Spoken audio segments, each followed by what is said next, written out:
Rolling, rolling, rolling, rolling, rolling, rolling, rolling, rolling, rolling. From Washington, D.C. What time did that event end last night that we were at, Roland? About 11 p.m. About 11 p.m. 11:04 p.m.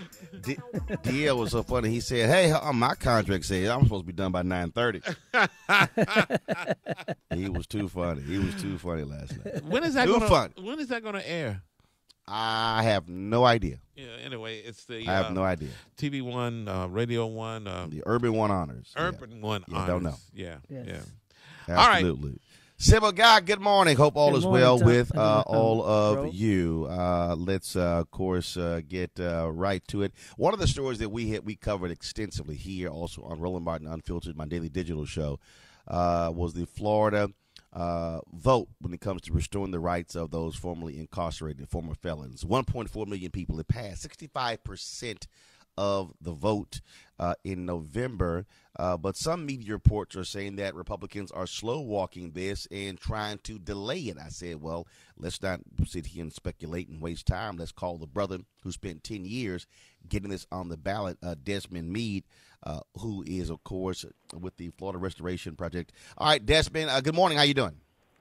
I'm fine, Roland. How are you? Doing great. So where do we stand? Of course, it passed 65%. You needed 60% to change the state constitution. And I've seen some stories that are saying that the Republican Secretary of State, even Rick Scott, they are trying to slow walk this. They want the legislature to define the language, which is kind of weird because the Supreme Court already did. So what's up? What's going on with this? Yeah, so Roland, when we started this years ago, one of the bases for us starting this was to understand that politicians and voting, keeping politicians out of voting, would actually keep partisan politics out of deciding which American citizens get to vote and which don't. And so just the very nature of what we did was saying, politicians, we want you to keep your hands out of it, and we've made it politician-proof.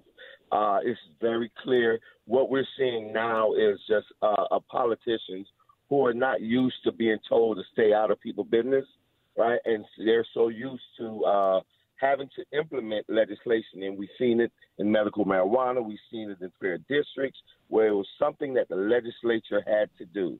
In this case, there is not.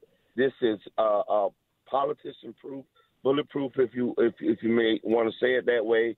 And it's very clear there is a constitutional right. When Tom voted for this, and I want to thank him for his vote for this, we wrote it in such a way that his will was going to be carried out. And we had over 5.1 million people who voted, a million more than any candidate, and the will of the people will be carried out in January of 2019. Okay, so what is going on? Is the Secretary of State doing what he's supposed to do? What's actually happening?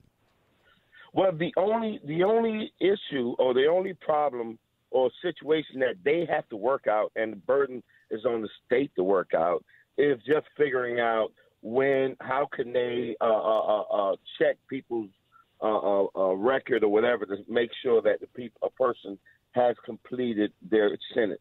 Right now, as it stands, the Constitution now, we have established a right to vote to people who have had felony records, who have completed all portions of their sentence. And so they're trying to figure out, what does completing all portions of your sentence mean?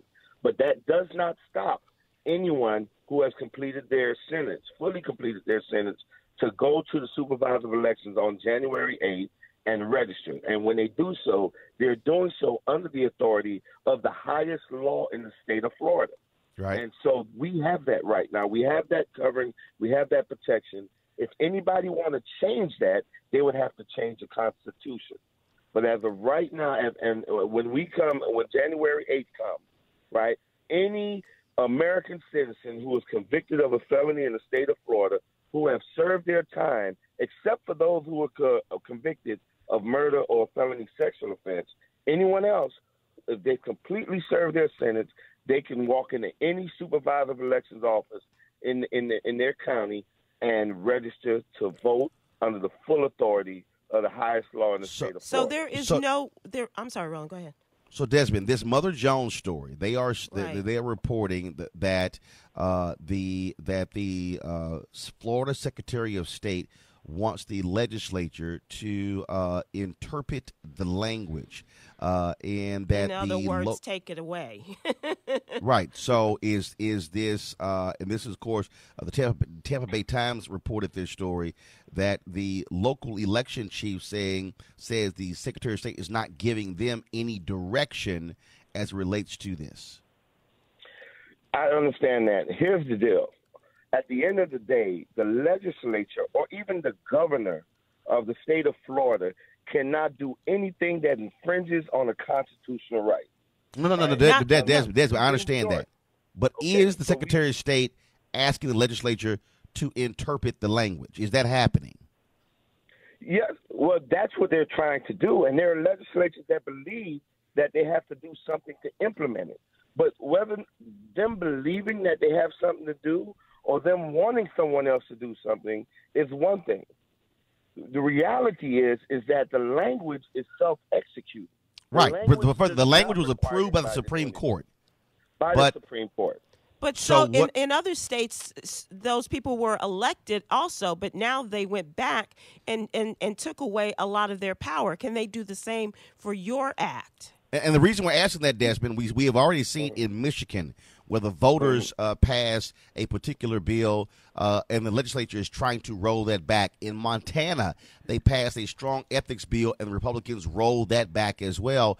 And same thing in Wisconsin, they're trying to roll it back. And so what is the possibility of them trying to slow walk this by the Secretary of State and the Republican-controlled legislature? That's a great question. I can answer like this. Anything is possible, but whether it's probable or not is a different story. At the end of the day, what we've historically seen is that the Supreme Court has been very clear that whenever there's something that is in the Constitution, if you want to infringe on it, you could only infringe on it by amending the Constitution. You cannot create a statute that takes away from what the Constitution has already. I understand. So are you? So how are you countering this effort by the Secretary of State to ask legislators to interpret this language? That's a great question. Whatever he's asking, that's okay. We have a legal team that is standing at the ready, waiting for any challenges that may occur in January 8th and beyond when people go to register. But I can tell you that we're moving forward on January 8th, that we're going to register, and right now there is no elected official that said that we cannot. Okay. If I'm a convicted felon, I'm living in the state of Florida, how can I register to vote, and when can I do it? Well, just like everybody else. Whenever you've completed your sentence on January 8th and beyond, you can go to your local supervisor of elections office. Or there's a million of people like that. Yes.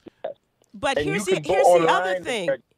Here's the other thing. Some counties in this Mother Jones story say some counties are going to allow them to start on January 8th. Others may not. So what do people do if they go and they cannot? If there's anyone that goes to register, we will have hotlines. We will have websites, specialized websites that's up and running by January, so folks can go to the hotline, they can go to the website and log their complaints. And as I said, we have a legal team, very strong and large legal team that's at the ready to defend our constitutional right to register to vote. Well, please give us that information. Yeah. Yep. Absolutely. All right. All right. Good luck. Thanks for all your hard work. Desmond, thanks a lot. Yep. Thank you so much. 1.4 million. January 8th can register to vote.